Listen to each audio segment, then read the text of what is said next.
حضرت شیخ ہجویری رحمۃ اللہ علیہ نے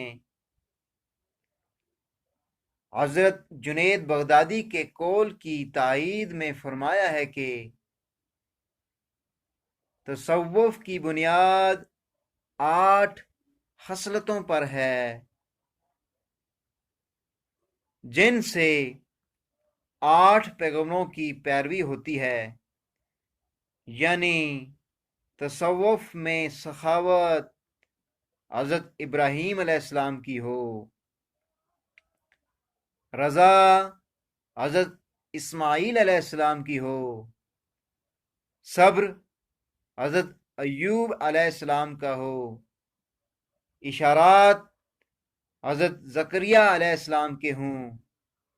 غربت حضرت یحییٰ علیہ السلام کی ہو،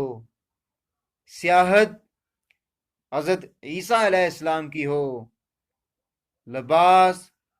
حضرت موسیٰ علیہ السلام کا ہو، اور فقر خاتم الانبیاء سرور دو عالم محبوب خدا حضرت محمد